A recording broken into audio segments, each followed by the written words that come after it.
Olá, aqui é o professor Felipe Neto e vamos a mais uma aula de implementação numérica do conteúdo, do conteúdo referente à disciplina de cálculo numérico. E aí eu lembro que a aula aqui, o objetivo não é apresentar a vocês os métodos numéricos, Na verdade, parte do princípio de que já foi previamente apresentado a vocês o método numérico e aqui nós vamos apenas implementar ele utilizando uma linguagem de programação Fortran.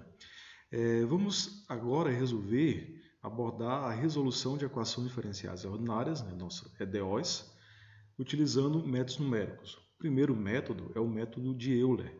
Então, nós temos aqui, por exemplo, uma função exata em vermelho, e em azul seria uma aproximação numérica utilizando o método de Euler. Então, basicamente, você vai ter aí a inclinação da reta num ponto, e você vai utilizar essa inclinação da reta num ponto para obter uma aproximação do valor da função naquele ponto, ou melhor, o valor da tua equação diferencial. O método de Euler se resume então nisso aqui. Então, o valor novo, então é um método que você vai somando-se passos, que é o H, e aí o valor novo vai ser igual ao valor anterior mais o teu passo, H, vezes a derivada da tua EDO, que é basicamente a derivada, o teu dy dx, no ponto xi, yi. Então, nós vamos aqui utilizar um exemplo. Esse aqui foi o exemplo do livro do Chapra, que é um excelente livro. E nós temos aqui então nossa equação diferencial ordinária, de primeira ordem, e nós temos nossas condições de contorno, no caso aqui, nossas condições iniciais, na verdade. Então nós temos o xi 0, o xf 4 e o passo de 0,5. A solução exata desta equação é dada por essa fórmula. Então a gente vai implementar a solução exata, gerar um gráfico.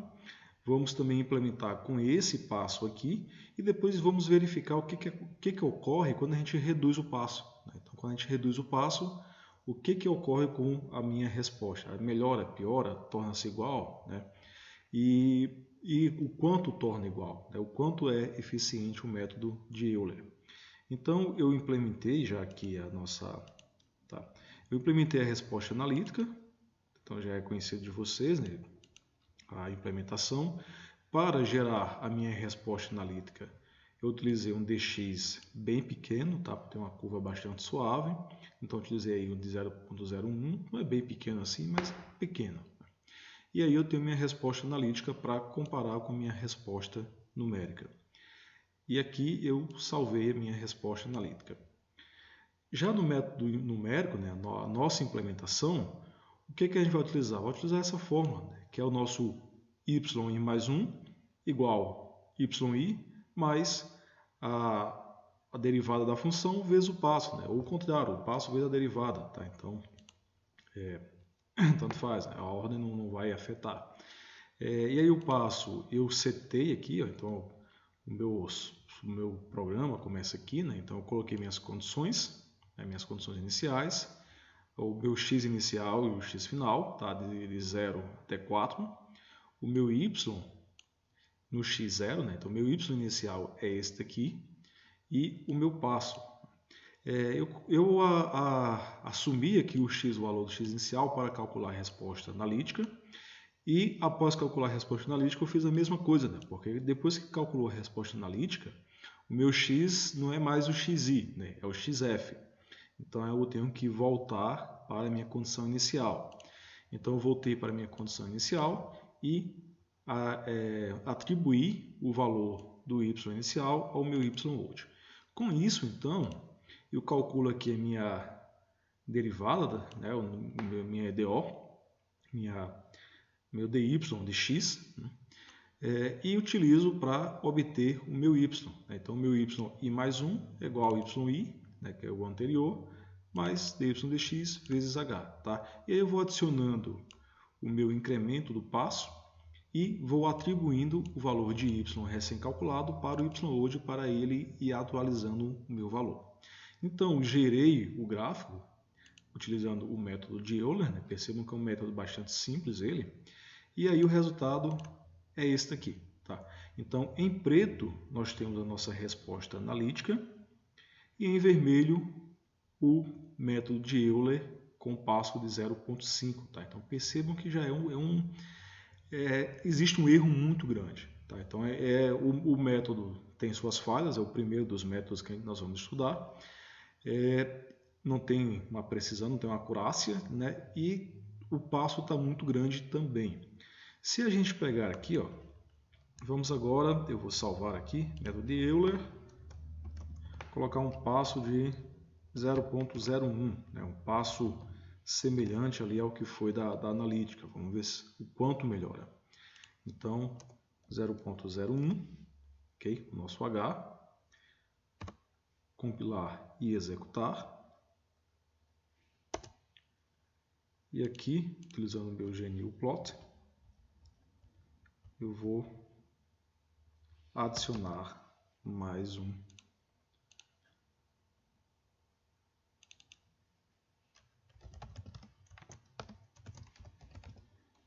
Euler com H igual a 0,01.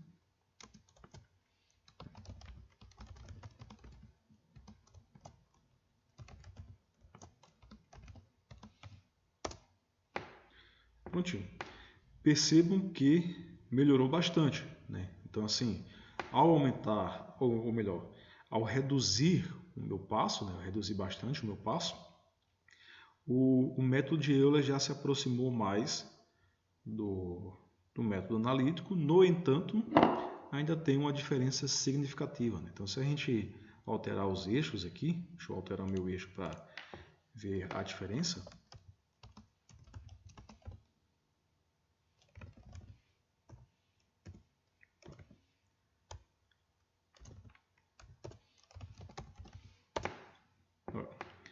Ficou um pouco mais nítida a diferença, né? Então, tá menor, tá, mas ainda é significativo, né? Então, assim, se você quer algo com mais acurácia, deve procurar um método numérico melhor, tá? Então, que vai ser o nosso próximo encontro, o nosso próximo assunto.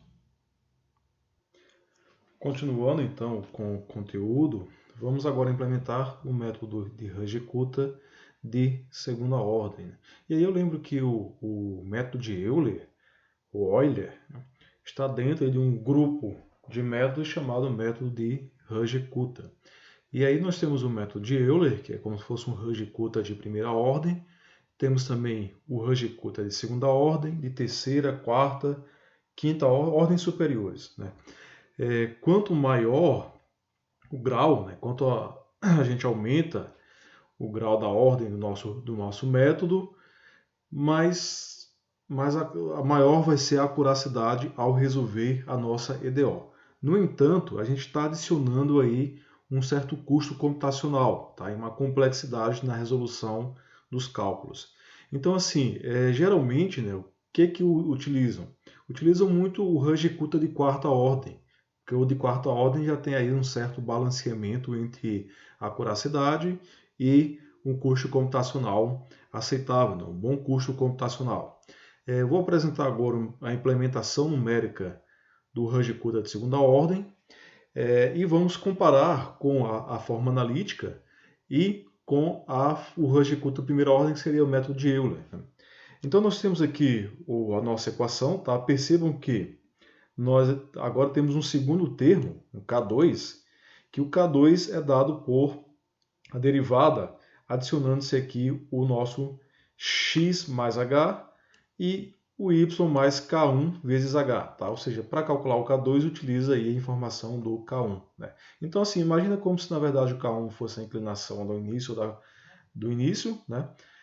Da curva, e o K2 seria a inclinação aí no final. Tá? Então, podemos fazer esse pensamento geométrico. Tá? Então, vamos implementar. Tá? Então, vamos pegar essa equação aqui. Okay? O nosso y mais 1 vai ser igual a yi, mais o meio de K1 mais K2 vezes o h, que é o nosso passo. Sendo que K1 é exatamente a nossa função, a nossa derivada, a nossa equação diferencial. Tá? e o K2 é calculado também por isso aqui, tá? Fazendo as devidas alterações para o x e para o y. A implementação numérica, né, da linguagem de programação Fortran, que é a que nós estamos utilizando aqui, é a seguinte, né? Então, aqui inclusive eu coloquei também uma função, tá? Uma função dy dx, para calcular o meu K1 e o meu K2. Então, inicialmente, eu vou iniciar os meus valores de x e de y e o meu passo, tá? Já estou iniciando aqui com um passo de 0.01, que é o passo que foi utilizado lá para gerar o gráfico da resposta analítica. Calcula aqui a resposta analítica, né? Já foi apresentado.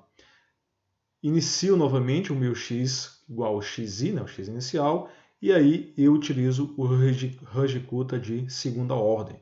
Eu calculo o meu K1, tá? Utilizando a minha função, ok?